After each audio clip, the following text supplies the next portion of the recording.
ആ അവില് കുചേലബ്രാഹ്മണൻ ഭഗവാനായിട്ട് കൊടുത്തതായ അവില് ഭഗവാൻ ഏറ്റവും ഹൃദിസ്ഥമാവാൻ കാരണമെന്ത്? എന്തുകൊണ്ട് നമ്മൾ ഈ ദിനത്തെ, ഈ കുചേലബ്രാഹ്മണനും ഭഗവാനും തമ്മിലുണ്ടായ സമ്പർക്കത്തിൻ്റെ ദിനത്തെ നമ്മുടേതായ രീതിയിൽ വേൾഡ് ഫ്രണ്ട്ഷിപ്പ് ഡേ ആയിക്കൊണ്ട് ആഘോഷിച്ചുകൂടാ? കാരണം ഇപ്പോൾ ആഘോഷിക്കുന്നതൊന്നും ഒരു അടിസ്ഥാനത്തിൻ്റെ തലത്തിലല്ല, ഒരു ദിവസം അവർ തിരഞ്ഞെടുത്തു എന്നുള്ളൂ. പക്ഷേ ഇവിടെ ഈ ദിവസത്തിന് പ്രത്യേകതയും അങ്ങനെയുള്ള കാര്യങ്ങളൊക്കെ അതിൽ ചർച്ച ചെയ്യുന്നുണ്ട്. അത് നിങ്ങളുടേതായ മാഗസീനിൽ അടിച്ചു വരും എന്നുള്ളത് കൊണ്ട് അതിലേക്ക് ഞാൻ കൂടുതൽ പോകുന്നില്ല. പറഞ്ഞ വസ്തുത, ഭഗവാനെ കണ്ട സമയത്ത് കുചേലൻ ഭഗവാനെ കീർത്തിക്കുന്നതായ ആ പദ്യം അല്ലെങ്കിൽ ആ കീർത്തനം അല്ലെങ്കിൽ ആ പദം അത് ലോകത്തിൽ പ്രസിദ്ധമായിട്ട് തീർന്നു. ആരും കരുതി കാണില്ല ആ പദം എഴുതിയ സമയത്ത് അത് ഇങ്ങനെ ഇല്ലേ.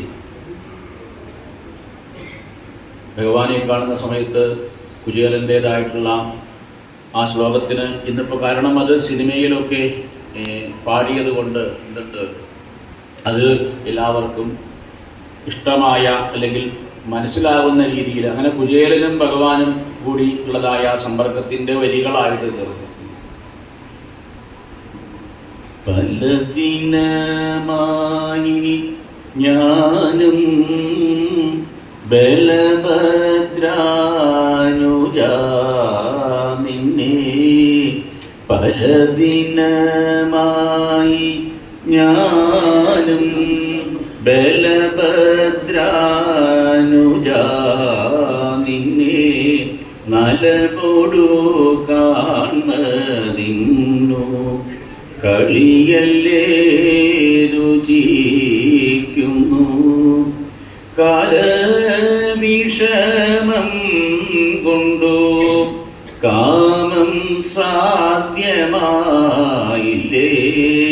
നീല നീരദവർണ്ണ ലളിത കമലരുചിരവദന, അജിത ഹരേ ജയ മാധവ വിഷ്ണു അജമുഖദേവനത. ഇങ്ങനെ